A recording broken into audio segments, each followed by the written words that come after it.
Today on Between the Lines, overcoming disappointment in all aspects of life with my guest, Christine Hassler. Welcome, I'm Barry Kibrick. At one time or another, we have all felt a sense of failure and in a belief that we did not live up to our own standards. And Christine Hassler knows that we cannot eliminate those feelings, but believes we can use them to our advantage. With her book, Expectation Hangover, we'll see how instead of wallowing in regret, we can take those same emotions and let them open new doors that can lead to powerful and profound inner transformations. I'm a writer today because I was a reader when I was 11 years old. And it was... You do not need to prove your state of happiness to anybody. Most of these speeches were as much as a month in preparation. Characters, the heroes in this book, are seekers of truth in a story that involves a lot of You corruption. don't get a chance to really talk about what's real. And it's the first thing to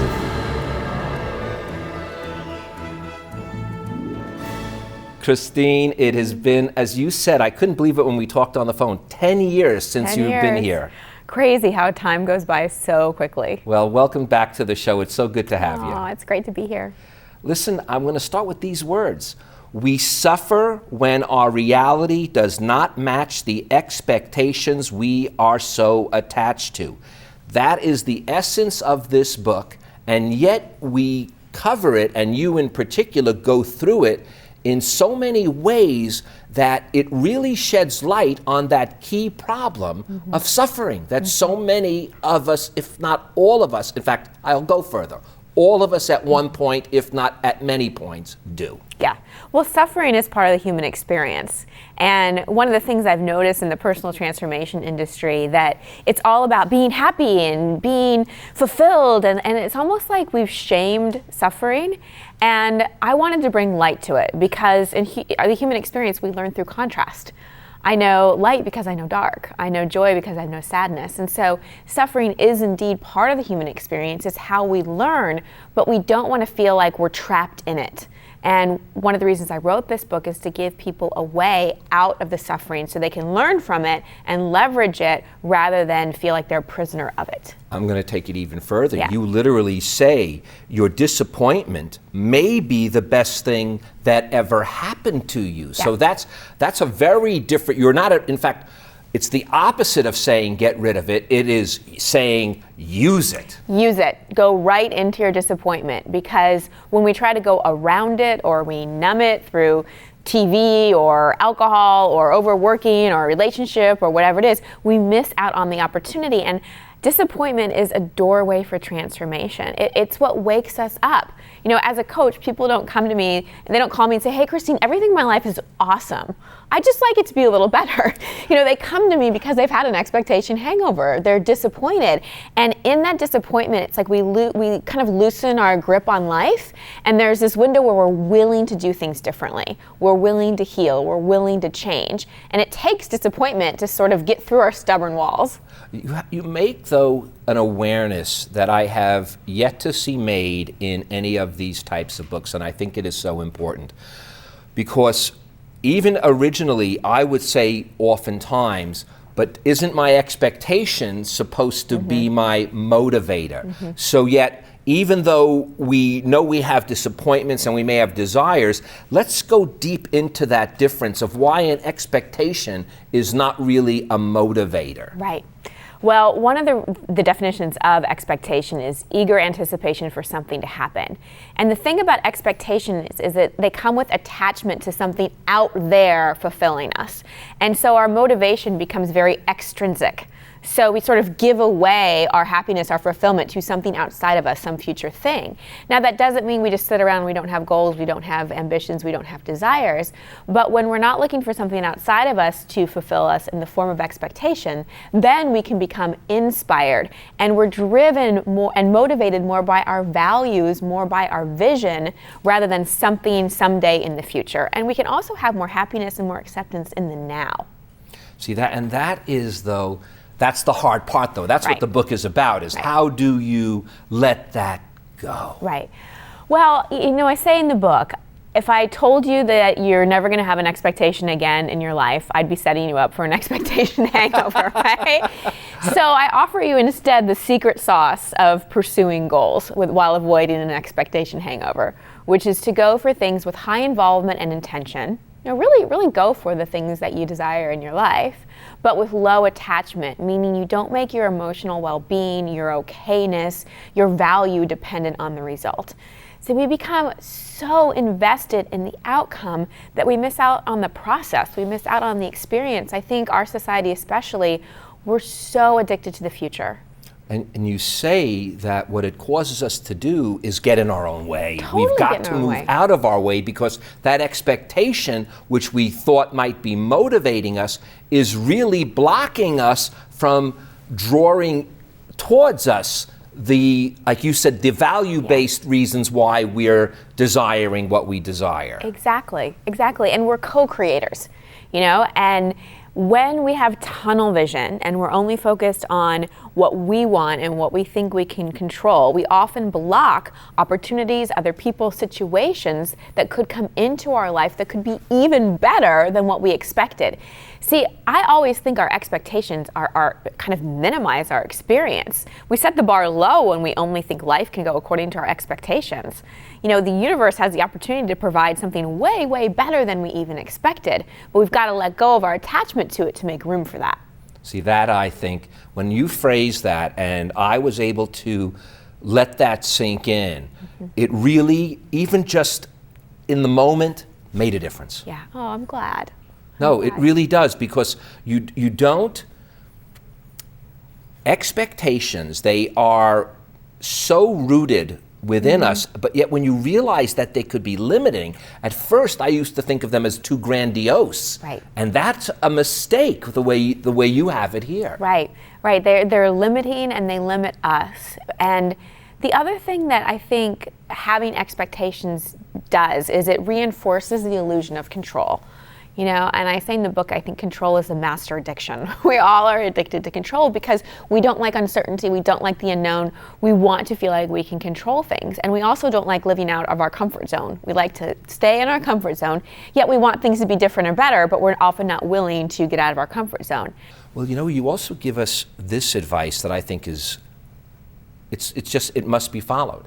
And that is that when we have this failed expectation, or what we think is a failed expectation, or expectation hangover, it's not so much to give ourselves a pep talk to try to get out of it. You say it's more important, because that you also say is a form of avoidance. You say it's more important to almost go through it, fight it, what is the right term? It is going through it. Yeah, it's going through it. I mean, the first level is to feel it. We don't like to feel the bad feelings, sadness, rage, shame, anger, but all those things are at one point or another part of our human experience, especially when we're dealing with disappointment or an expectation hangover. So instead of trying to pep talk our way and positive think it and jump right to what are the blessings, allow yourself the human experience of feeling it. And I teach things like release writing and the temper tantrum technique. And so much of my own journey and my own healing has been learning how to process my emotions, not become identified with them, not indulge in them, and not suppress them, but learn how to get them up and out. Emotion is energy in motion. So it's important that we get that feeling out. And we have to remember, as human beings, we feel stuff, we have emotions. And so the first level is to really feel it. And you also insist that we give ourselves the time, along with the dignity, to go through that process. Yeah. This is not, you're not going to read this book, boom, I have no more problems, Right. I'm completely aware. Right. You must allow yourself the time, and I love that added word, dignity, to go through that process. Yeah, because if we just put pressure on ourselves to be through it or healed or whatever, that's just another expectation that we're putting on ourselves. And growth isn't just straight linear. It's not like over time and the more personal growth I do, it just goes like this. It's sort of like goes like this. And I found with helping thousands of people at this point and in my own journey, the more I work on myself, the more I leverage these expectation hangovers and milk them for all they're worth, the longer the duration of time between disappointment and the shorter the duration of time when I actually have to stay in it. So like my life, when I look at how many expectation hangovers I have, I don't really have that many anymore because I've worked so many of them. And when we actually heal an expectation hangover and treat it using the emotional, mental, behavioral, and spiritual plan, then we don't have to keep experiencing the same one over and over and over again. Now you have I don't remember if it was a chapter or just the title of one of the headings, but it was The Power of Vulnerability. Yeah. And I got to tell you, especially for a man, that's a very difficult thing to accept. In fact, I'm blessed that I don't get sick that often, but not too long ago I had just a little cold and a little fever. It made me feel so vulnerable and so miserable. And it wasn't so much that it was the cold or the fever, it was the vulnerability. I didn't feel that I had the power. That's a hard one for me to get a handle on, Doc. Yeah, I know. Well, and I think it's definitely hard for masculine men because you're used to being in control. Yeah, right? Make-believe control. That's what's worse, isn't it? Yeah, and I think what's so amazing, especially today, is that we're making it okay for men to feel. And see that vulnerability isn't weak. See, vulnerability, I think why vulnerability get a bad rap is because people associated victimness with vulnerability. If you're feeling sorry for yourself and having a pity party, to me that's weakness. But if you're just sharing and being honest and authentic about what you're feeling and asking for help and letting people see you in your emotion or in your, sickness or whatever it is, that's vulnerability, and that's powerful because it creates more of a space for intimacy.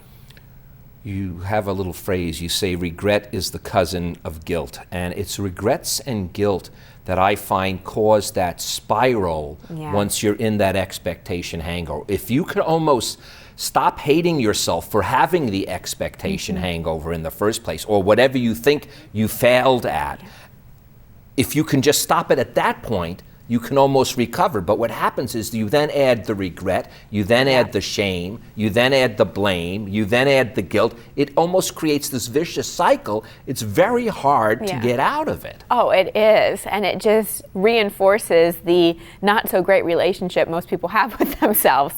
And the thing about regret and guilt is they're not even real emotions. They're just physiological responses to thoughts. And what's so painful about regret is we're taking information we know now that we didn't know back then and using it to go back into the past and beat ourselves up. And it just keeps us spinning in negativity. And again, we want to rewind time and grip onto that control thing again. And guilt's the same thing. There's nothing beneficial that comes from guilt. There's absolutely not one good thing that comes from guilt. The only thing that we can do is forgive ourselves for whatever we're judging ourselves for, make an agreement to do better next time, and then move forward. Let's go further, because you say it's more than even just accepting it.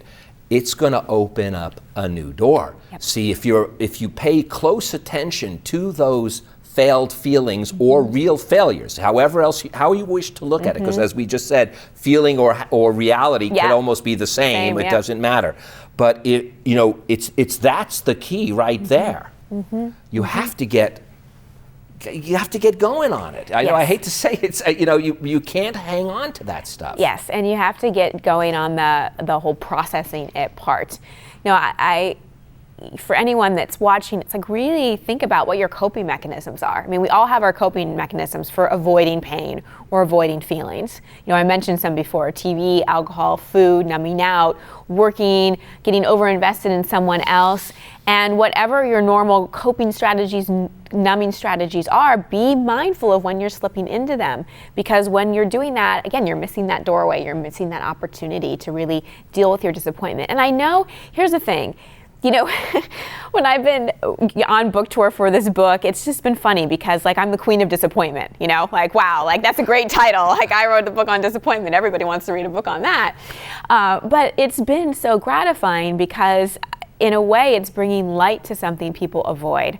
Because again, I know the transformative power when we actually accept it and dig into it. Now, there is something here that I have believed for many years, and you reinforced it, and that is be aware of the messages that your own body are sending you. And for years, I used to tell people, I said, if you don't listen to your body and you think it's your mind that is controlling things, you're out of your mind. Because the body has cells within it that are so far back in time compared to the frontal lobe of us that we think that this frontal lobe, even though it gives us thought and things like that, is so powerful, but the cellular structure of our body knows stuff that the frontal lobe doesn't know. So you've got to pay real close attention to illnesses you might have, to how your body is feeling, even its biorhythms, all those types of things. They're so important, and people think, oh no, it's just in your mind, I can control it. It doesn't work that way. The body's cells know something as if there's two souls. One may be up here, but there's something else happening in here. Yeah, if we're not listening to our intuition, our body will tell us. I can remember towards the end of my marriage when I wasn't really listening to my intuition that it had perhaps reached its expiration date and that it was time for me to consider leaving. And I wasn't listening at all to that. And so my hair started to fall out. Like I lost half my hair. Because my body was like, all right, if you're not going to listen, then we're going to try to give you a signal. And I see this with people time and time again. They get some illness, they have some symptom, they have a rash no doctor can identify, and it's usually related to some kind of expectation hangover that they're not willing to face. Yeah, I have no doubt about it. I don't care what doctors there are out there, that they better start realizing this too and letting their patients know it. I think they also ignore that too often. Yeah. Becoming more, our conscious mind, that frontal lobe, is only about 3 to 5% of our awareness. So we have all this other unconscious intuition, body awareness, and it's possible to tap into that more and more and more through a meditation practice, through getting quiet, through things like yoga, through letting go of control, and through not believing everything your mind tells you. If I believed every thought in my head, that wouldn't be so great. Really questioning those thoughts and not letting our mind to totally take control.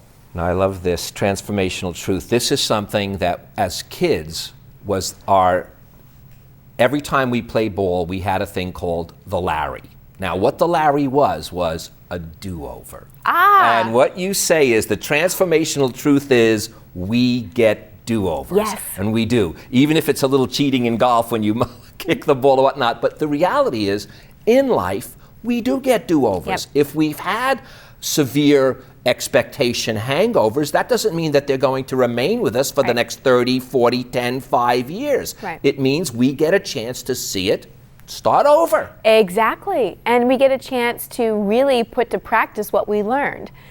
For example, I can think of someone I worked with who had an expectation hangover over being in a relationship with an unavailable person.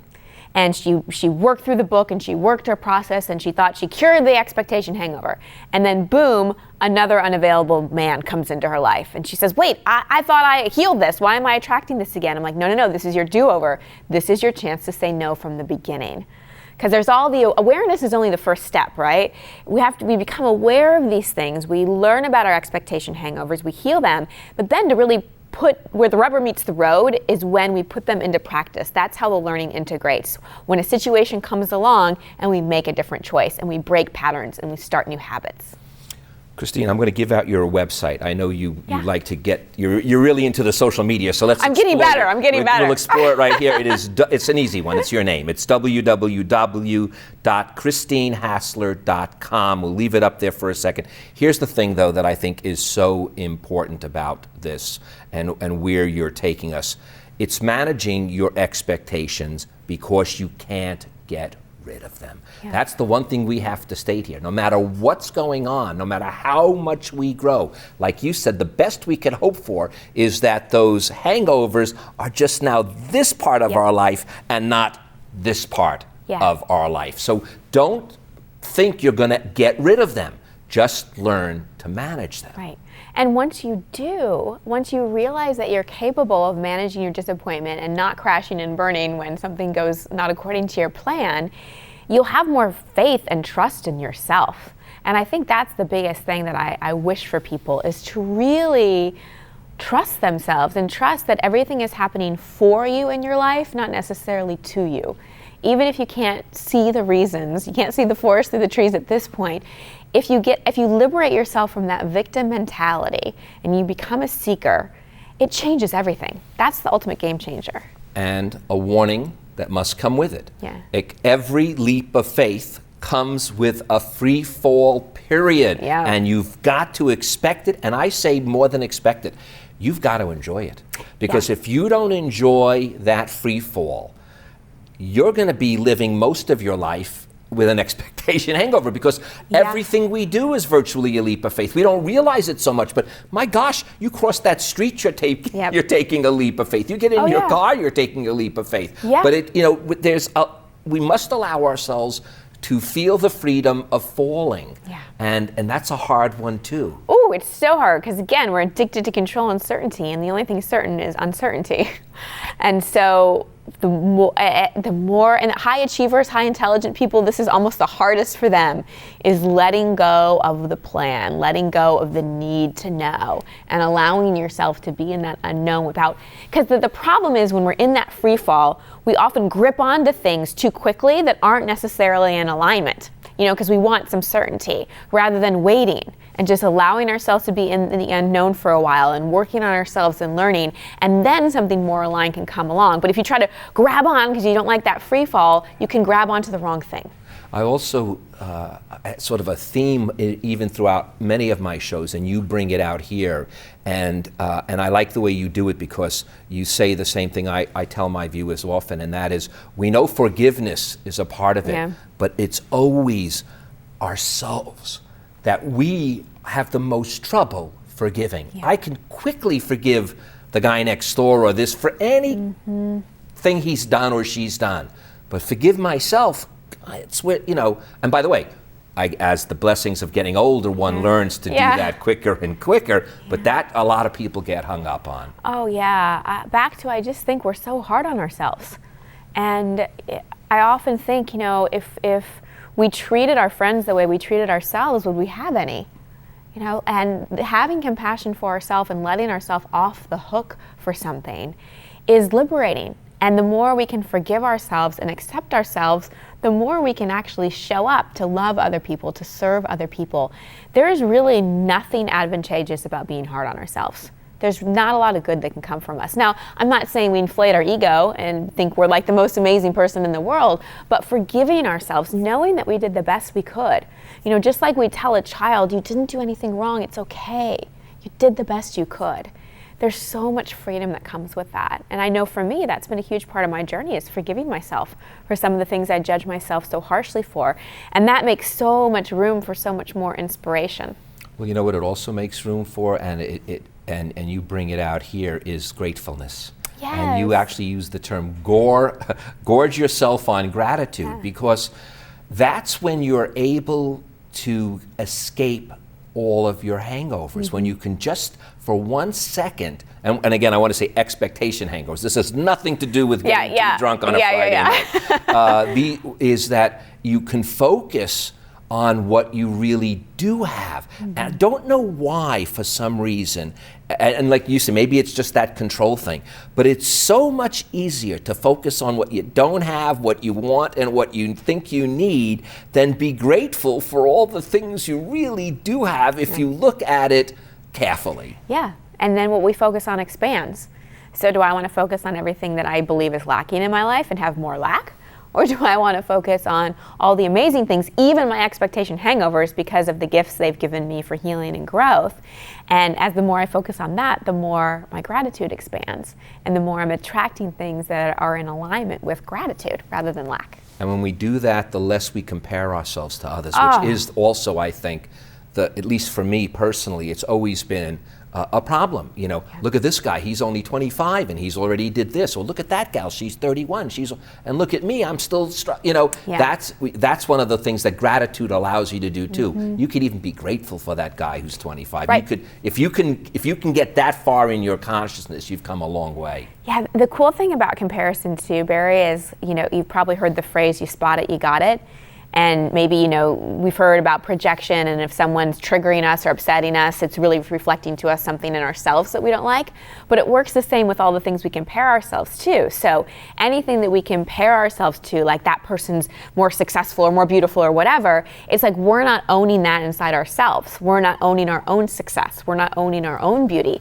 So whenever I go into any kind of jealousy or comparison, which is torture, so I really have an intention not to go there a lot, I'm like, all right, what am I seeing in them that I'm not seeing in myself? And how do I need to acknowledge the way I uniquely express that in my own way so I can get out of the pain of comparison? Christine, I told you earlier we could do 2 to 3 shows. Our time is up. In fact, Oh my I know gosh. we're already over time, but I'm going to end Wow. with these words.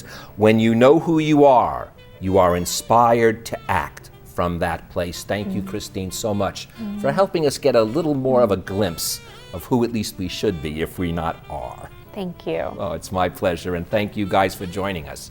Now, before Christine leaves, I'd like to leave you with these few more words from Expectation Hangover. Every dark emotion has a light side, and in order to fully experience the light, we must journey through the darkness. If we stop resisting, we can find unexpected insights and gifts in the darkness. I'm Barry Kibrick. Between the darkness and the light, look closely, and you will find your unexpected insights and gifts. Thank you so much, Christine. Oh, thank you so much, Barry.